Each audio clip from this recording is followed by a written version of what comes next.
Hello everybody and welcome to another tutorial where today we are going to be looking at how to draw eyes. So this is following on from the previous video we did where we did the whole head construction, because in that video I said that we was going to be going through all the different facial features, and then at the end of that we are going to bring it all together and hopefully have a fully rendered realistic face or head. So this one is going to focus on the eyes, and there's so many videos out there on YouTube that already cover this topic. However, I decided just to put something together myself. Hopefully you'll be able to take something away from it. I'm also going to structure and separate this into individual videos that cover each part of the drawing process. So for instance, in this one we are going to be looking at the construction. In the next one we will focus on the rendering, adding the texture and realistic details, and then in the final one we will probably look at applying it onto the head construction which we did previously. So let's get into this and talk about the different elements that build up the eye, and also the stuff that's good to know when it comes to drawing them. Right now I'm just creating this example in time-lapse so that I can list the different elements, but don't worry because throughout this video we will be going through the drawing process. So here we go, let's go through this. So first of all, obviously we have the eyebrow, and under that, before the eyelid, we have the lid fold, which naturally pushes inwards. Then there's the upper eyelid, and it's worth noting that the eyelids are three-dimensional. They have a thickness to them, and so when we draw it, we see the eyelid margin, which is essentially like this bottom plane, and it's the same with the other eyelid. We wouldn't see it that much on here because I've drawn this directly forward, but once we start changing the angle, you will get a better idea of that. Now we have the eyeball made up of different elements. This white of the eye is referred to as the sclera. We have the iris, and then in the centre of that we have the pupil. Moving further down we have the lower eyelid, and again we would see the top plane of this eyelid wrapping around the eyeball. It's also worth pointing out that we have the tear duct at the inner side of the eye, and that's pretty much all we need to know before moving forward. So now let's take a look at actually drawing and constructing these eyes, and I've tried to go about this in a way that isn't too technical, and I've tried to do it in a linear format so that hopefully you can follow along with it. We're not going to be focusing too much on details and the texturing in this video. Instead we're going to be looking at the shape and the form and the things that you should know when it comes to actually drawing them. I will sometimes be adding a lot of realistic details and texture to the eye drawings. That's mainly to give an example of how you can build on the basic line work to eventually get them realistic results. So when it comes to drawing eyes, we usually see a lot of people draw this kind of shape, similar to a rugby ball or something, and then they'd go ahead and draw the eye, and they might even be happy with that if that's what they are going for. There's lots of cartoon or anime and other various ways to represent the eye. However, when we are taking a realistic approach, it wouldn't look like that. So for instance, if we go ahead and draw an eye again, but this time taking a more realistic approach, then we need to understand that this shape, what we currently have looking like a rugby ball, is mainly influenced by the eyelids wrapping around the eyeball, and how some people might just see the eye as being that kind of shape, but it's actually a bit different. So for example, if we are drawing the eye on a front view, we would look at the way the eyelids lay around the eyeball. And the majority of the time we show this through breaking down the basic shape of the eyelid into separate lines. So it might sound a bit confusing, but I'll go ahead and show you what I mean. If we look at this eye closely, you can see the shape of the eyelid planes and how it wraps around the eyeball.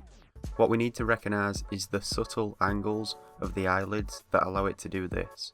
From looking at this eye, we can break down this rounded shape into separate lines. We can see how the top lid angles down towards the tear duct and sort of levels out, but still wraps around the top before then angling down again at the other side, and we can represent that through using three separate lines. And it's the same situation with the bottom plane of the eyelid, except you might sometimes find that you can break this down into two separate lines. But it's really all about what kind of eye you are drawing, and if you are working from reference, then it's whatever will suit that best. What we need to understand is that eyes are different when it comes to each person. They come in different sizes and shapes. Also, when we want to draw different expressions, the eye will naturally change its appearance. And so drawing eyes in this way, by trying to break down the shapes into individual lines, it means that you won't be drawing everyone's eyes like this. Each one will look unique like it does in real life. One thing worth noting is that you don't have to create solid straight lines either. Realistically, the eyes will have more of a curve to them, and so sometimes you might want to add a slight curve to represent that. Now that we know the basic shape and how to represent it, I'm going to create a drawing. and because now I know the natural shape of the eye, I can go ahead and draw them without a reference. Although I want to say it's a good way to practice to look and draw from lots of different photos, it means you can study all kinds of eyes and hopefully remember the overall shapes, so then you can eventually draw them from memory. Now before I actually start drawing in that shape of the eye, I sometimes like to slightly draw in the shape of the eyeball first, which is a basic circle, but think of it as a three-dimensional sphere. If you have an idea of where you would be placing the iris and the pupil, for instance the direction your eye will be looking, then you can draw that in as well, but draw it in lightly. I do this mainly to get an idea of scaling and position of the different elements, and it helps the most when it comes to wrapping the eyelids around it. Now we can finally start drawing in the eyelids, and this gives us a better shape of the eye, keeping in mind that they wrap around the eyeball, but also take into consideration the thickness of each one of them, and how they will be three-dimensional and not just this flat shape. So we will sometimes see the top and the bottom plane. A useful thing to note is that the upper lids will always have a higher curve closer towards the nose, and the lower lids will drop and curve further from the nose. Also, the tear duct isn't on the centre line of the eye, it's actually slightly lower. Remember the 3 planes at the top eyelid and the 2 at the bottom. If you are using a reference, then feel free to adjust these planes and make changes to suit that. But now we have a more realistic construction for this eye, and we can go ahead and add an eyebrow. The placement of this will be a lot easier to recognise when we start applying this to the head construction, because if you've watched that video then you'll know that we have construction lines that point out the exact placement of these features. So in terms of this drawing, I'm just going to do a bit of estimating and sketch where I'll be placing the eyebrow. There's a few things that's good to know about the eyebrow though, one of them being that they vary in appearance from person to person obviously, another one being that they are an essential aspect of suggesting an expression in your drawing and on the character's face, but that's a bit more advanced and we will explore that at a later date. Also, most eyebrows have some sort of arch to them. Women tend to have a more arched brow compared to men, where they are more straighter. So I could take this further and start adding details like the eyelashes and things, but seeing as this video is focused mainly on the construction, I'm just going to leave it as the basic line work. I want to quickly give you another example in like a kind of diagrammatic way that should help you understand the form and appearance of the eye.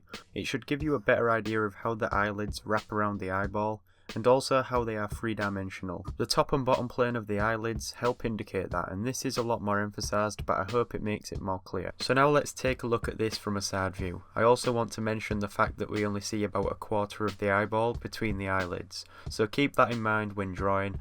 At the minute I'm focusing on drawing eyes individually, but later in this video we will start creating them in pairs. However, to start constructing it from a side view, I've created the outline for the eyeball like usual, and then I sort of grid this out into thirds so that I can guide where I want the pupil. It really depends on how open or closed the eye you are drawing is going to be, but once you've got a decision, you can place the pupil and then simply build on top of that by drawing in the eyelids. Because the eyelids just wrap around the eyeball, it means they will naturally extrude outwards a little bit. Constructing the eye from a side view separately might appear a bit strange, however if I take this further and start adding more details, you can see how it fits into the other surrounding elements.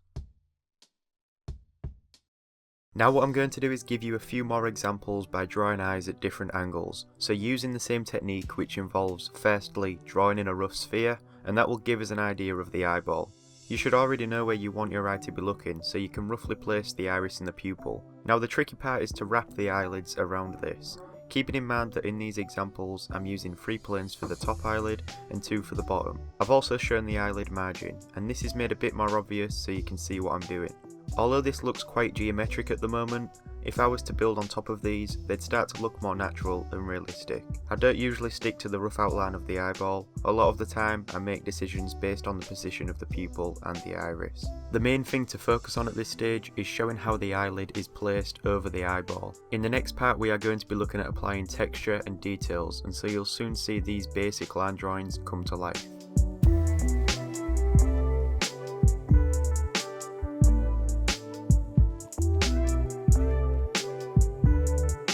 Okay, so we've had a bit of a look at how to draw eyes individually, so now let's try and focus a bit on how to draw them together. So when it comes to drawing a pair of eyes, we have a few ways to go about doing it.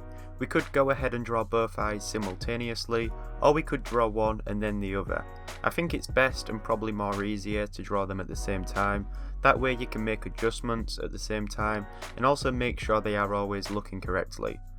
So I'm going to do a front view and walk you through the process. I'm going to draw a straight line to start. You can use a ruler, but it doesn't really matter. Just drawing these construction lines lightly so that you can erase them later. This line is where the pupils of the eyes we are drawing are going to be placed, and I'm going to go ahead and draw one in. Now don't draw the other one in just yet, and I'll tell you why in a moment. But we can go ahead and draw the usual planes like we have been doing throughout this video. That will give us a shape for the eye. And once we've got that, then we can start to focus on the other one. Because one thing we need to know is that the distance between the eyes here is going to be the same distance as the width of one of these eyes. Does that make sense? So for instance, if I measure the length of one eye and then mark it on next to it, that will give us the start of the next one. And a lot of people struggle to draw the other eye. For instance, they get one drawn and then they can't get the other one right. But this is where a ruler could come in useful if you need to use it, because you can literally just measure the length again and then bring a line across from the top and also from the bottom, and then we are pretty much duplicating guidelines from that first eye so that we can replicate it. Now obviously it's not going to be the exact same, it's going to be flipped over, so keep that in mind. But use these lines to then draw in that next one, and use the first eye as a reference. Once we have our outlines, then the hard part is pretty much over with. We can go ahead and start adding a few details. Even though I'm dedicating a full video to this subject, I'll go ahead and add all the details for this in time-lapse so you can still get some idea of how to build on top of it. But this is just the usual front view, and so I would go ahead and give an example of drawing them on a bit of an angle, but then we need to start considering perspective and foreshortening, and also on the face we have the nose that extrudes forwards and affects the view of the eye. There's all these factors that are involved, and so I'm going to approach all of that when we get to adding the eyes onto the head construction. Eventually, when we get through the next few videos, we will be able to create realistic eye drawings without needing to use a reference. However, as a beginner, working from a reference is a good way to practice. But I think this pretty much concludes this first section of the tutorial. So there we go, I hope you found this video somewhat helpful. I'm trying to put these tutorials together in a way where you can take stuff away from them and then apply it to your own artwork, rather than creating like a step-by-step how to draw something guide. I'll also be putting out the other part of this video soon, where we will be looking at the realistic side of things, focusing on the details and the textures. So I hope you enjoyed this. If you did, please give it a like because it really helps me out. Thank you for watching, and I'll see you in the next video.